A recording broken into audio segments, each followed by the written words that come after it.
환경부는 지난 6일 보도자료를 배포해 전국 8개 지자체와 함께 미세먼지 저감 노력을 소개했습니다. 미세먼지가 기승을 부리면서 미세먼지 마스크 착용법에도 관심이 집중되고 있습니다. 환경미화원들의 야간 근무가 사라지고 근무 시간이 낮 시간대로 바뀔 전망입니다. 자세한 내용은 뉴스에서 전해드리겠습니다. 시청자 여러분 안녕하십니까? 신동아 방송 강다혜입니다. 뉴스를 시작하겠습니다. 사상 최악의 미세먼지가 연일 기승을 부리며 주무부처인 환경부에도 비상이 걸렸습니다.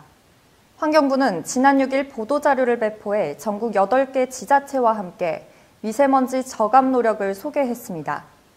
수도권 대기환경청은 드론을 활용해 미세먼지 불법 배출을 단속 중입니다. 또 각 지역 녹색환경지원센터를 통해 사업장의 대기오염 감축을 유도하고 있습니다.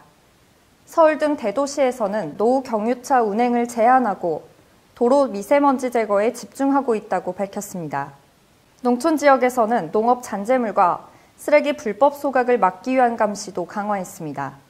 하지만 이 같은 노력에도 대기 정체와 중국 스모그 유입으로 이달 들어 미세먼지 농도가 나날이 높아지는 추세라 대책의 효과는 제한적이라는 지적도 나오고 있습니다.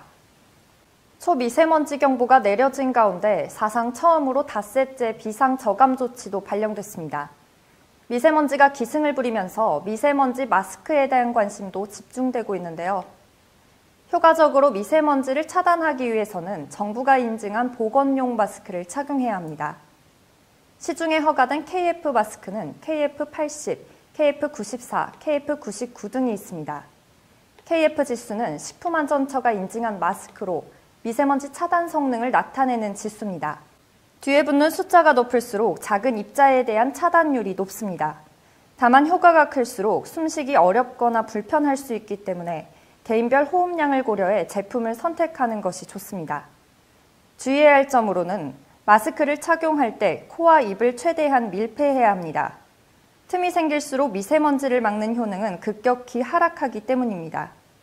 또 수건이나 휴지 등을 덧대면 밀착력이 감소해 미세먼지 차단 효과가 떨어질 수 있어 주의해야 합니다.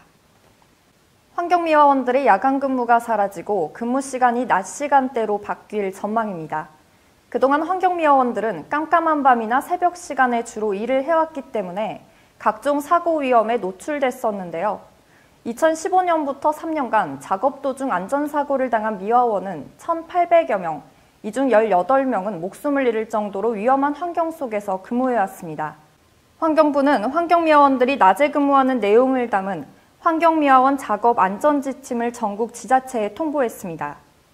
지침에는 근무 시간 외에도 성소차 운전자가 주변 상황을 확인할 수 있는 영상장치 설치를 의무화하도록 했습니다. 또 적재함 덮개나 압축장치에 신체가 끼이는 사고를 예방하기 위한 안전장치도 설치하도록 하는 내용이 담겼다고 합니다. 이상으로 뉴스를 마치겠습니다.